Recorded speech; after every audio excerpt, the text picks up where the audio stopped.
لغتي عربية حسبي بأنك منطقي وبياني عربية قلبي وروحي أحرفي ولساني عربية حسبي بأنك. بسم الله الرحمن الرحيم، وبه نستعين، والصلاة والسلام على أشرف الخلق أجمعين، سيدنا محمد صلى الله عليه وسلم وعلى آله وصحابته والتابعين. اللهم لا سهل إلا ما جعلته سهلا، وأنت تجعل الحزن إذا ما شئت سهلا، وأنت على كل شيء قدير. ثم أما بعد، إخواني وأحبائي في كل مكان، برحب بيكم في سلسلة من سلاسل العلم، وهي سلسلة علم ابنك القراءة. اسمها علم ابنك القراءة. طبعا احنا بناء على طلب بعض الزملاء مننا، قالوا احنا عايزين نتعلم ازاي نعلم اولادنا في البيوت القراءة. طبعا دي مش خاصة بالاولاد في البيوت فقط، دي خاصة، هذه السلسلة خاصة بمن يتعلمون في فصول محو الأمية وتعليم الكبار، خاصة بالأطفال في سن الحضانة ورياض الأطفال، خاصة كمان بالأولاد اللي في المدارس اللي هم ضعاف القراءة. وأول حاجة هنتعلمها مع بعضينا لكل أولياء الأمور وكل المدرسين، أول حاجة هنتعلمها في هذه السلسلة اللي هي سلسلة علم ابنك القراءة. إزاي تعلم ابنك يتعلم القراءة؟ إن أنا أعلم الطفل الأول إزاي يقرأ الحرف أو حروف الهجاء قراءة صحيحة. يبقى أول حاجة بعلمها لابني إن أنا إزاي أخليه ينطق الحروف قراءة صحيحة. زمان كان بعض الناس أو بعض أولياء الأمور أو بعض المدرسين كانوا بيعلمونا قراءة الحروف قراءة خاطئة. يجي يقول لك مثلا قول ألف ب ت س ج ح خ د ذال. طبعا هذه القراءة قراءة خاطئة في التعليم، فأنا لازم أعلم الطفل الأول على سليم علشان يقدر يتعلم معاه القراءة على سليم. طيب، ايه هي القراءة الصحيحة لحروف الهجاء؟ أول حاجة يا شباب نتعلم قراءة الحروف قراءة صحيحة كالآتي: بقول ألف باء تاء ثاء جيم حاء خاء دال ذال راء زاي سين شين صاد ضاد طاء ظاء عين غين فاء قاف كاف لام ميم نون هاء واو همزة ياء. دي يا شباب كانت طريقة قراءة الحروف الهجائية قراءة صحيحة.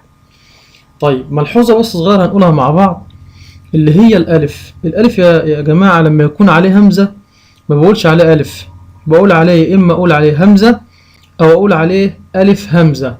ألف همزة دي القراءة الصحيحة لإيه؟ للألف اللي عليه همزة. طيب، أنا علمت طفلي إزاي يقرأ حروف الهجاء قراءة صحيحة.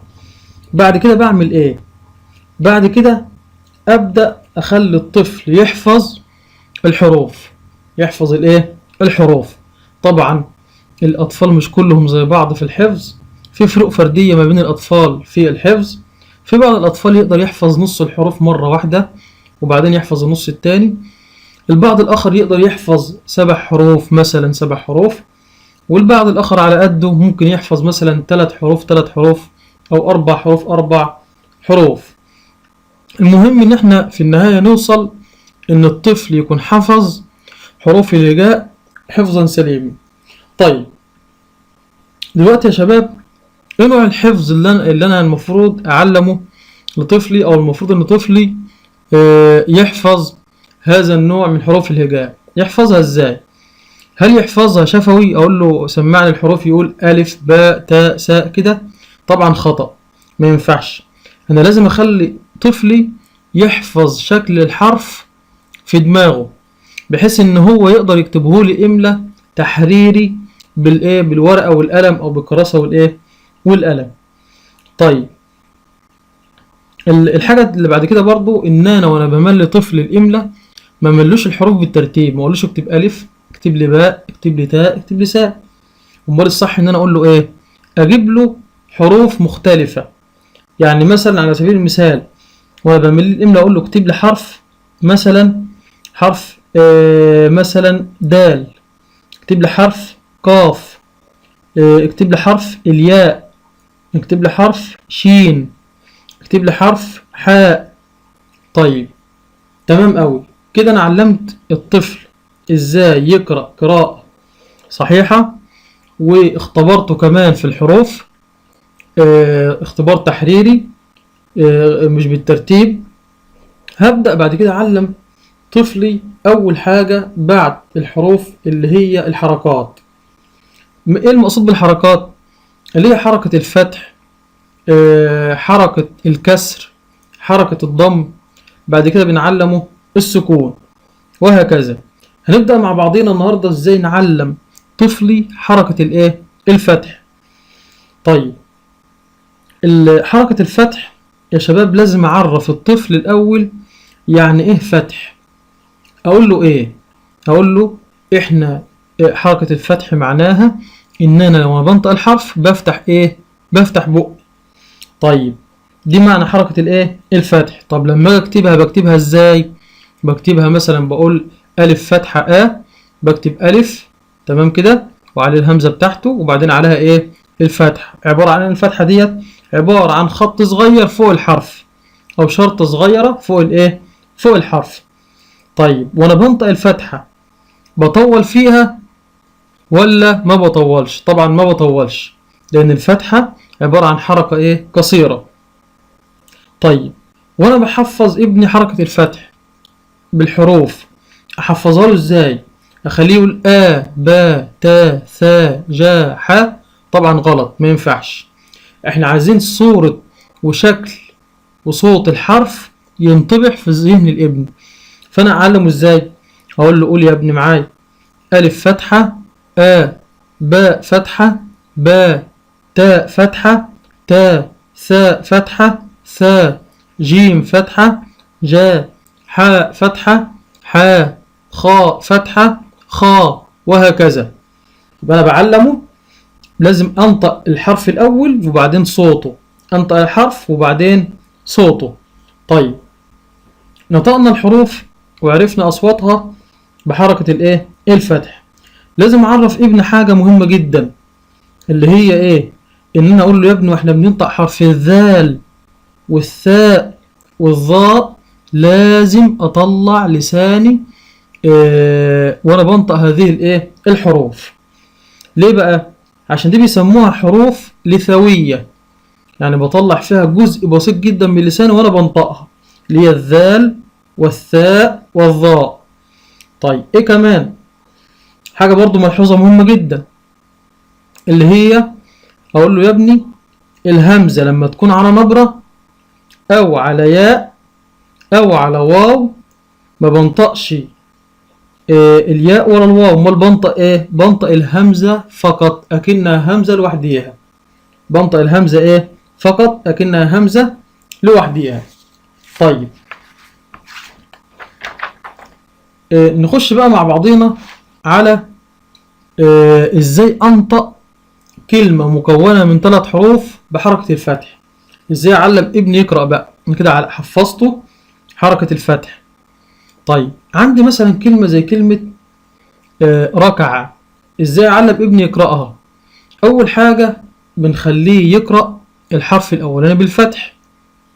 طيب ماشي، وبعدين يقرأ الحرف الثاني بالفتح، وبعدين يجمع الحرف الاول مع الثاني اكن الاتنين صوت واحد.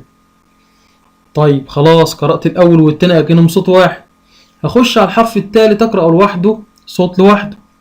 طيب وبعدين اجي مجمع ال3 حروف اكنهم صوت ومقطع واحد. طيب ده كلام نظري، عايزين يا استاذ نفهم بطريقة عملية. ندي مثال، مثلا عندي كلمة ركعة. كلمة ركعة لما اجي اعلمها لابني ازاي يقرأها بعلمها له ازاي؟ هقول له اول حاجة را، وبعدين اقول له كا، واجي ضمم الراء مع الكا واقول له ركا. يبقى انطق الاتنين دول ايه مع بعض؟ ركا. طيب وبعدين انطق الحرف الثالث واقول عا. طيب انا كده هضم ركا مع ايه؟ مع عا، تبقى ركع، ركع. مثال كمان، كلمة زي كلمة سجد، هنطق الحرف الأولاني سا، الحرف التاني جا. طيب واجي ضمم الحرفين مع بعض أقول إيه؟ سجا، وانطق الحرف التالت دا، وبعدين أقول سجا دا، تبقى سجدا. تمام. الحاجة اللي بعد كده برضو، بعد مرحلة إن أنا قرأت الكلمة المكونة من 3 حروف، هبدأ نخش مع بعضينا على مرحلة تانية، هي نفس الكلمة المكونة من 3 حروف، بس بعد ما كنت بقرأ الحرف الأولاني مقطع لوحده والحرف التاني مقطع لوحده وبعدين أضم الاتنين مع بعض وبعدين أقرأ الحرف التالت وأضم ال3 مع بعض، لا إحنا بقى خلاص اتطورنا شوية، هنيجي ماسكين الحرف الأول والتاني وأقرأهم في صوت واحد. بعد ما كنت بقطعهم الأول، لا هقرأهم مرة إيه؟ مرة واحدة، وبعدين أقرأ الحرف التالت واجي ضمم ال3 حروف مع ايه؟ مع بعض. على سبيل المثال كلمة زي كلمة منح، لما اجي انطقها اقول ايه؟ الاول اقول منى وبعدين اقول حا، تبقى منى حا، منحا.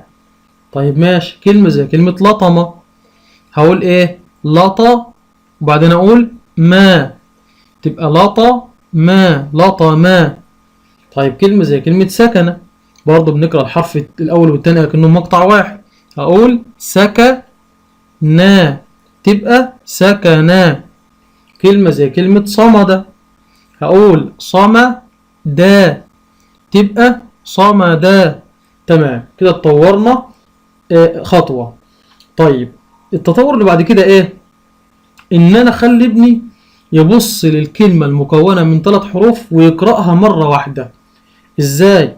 عندي مثلا اقول بساطا، بساطا، لاطاما، لطما، تراكا، تركا، شماخا، شمخا. كده ما قطعتش، كده قرأت كل الحروف ورا ايه؟ ورا بعض.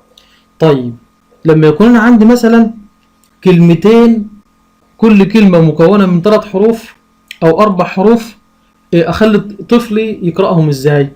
الاول بخليه يقرأ الكلمة الاولى لوحديها وبعدين الكلمة التانية لوحديها وبعدين اخليهم يقرأ الايه؟ الكلمتين مع بعض في صوت واحد او في نفس واحد. مثلا كلمة غرس فنبت، اخليه يقرأها ازاي؟ اخليه الاول يقول غرس، غرس، يخش على فنبت يقول ايه؟ فنبت، فنبت، وبعدين يقرأ الاتنين مع بعض يقول ايه بقى؟ غرس فنبت. وكده قرأنا الايه؟ الكلمتين مع بعض في صوت واحد.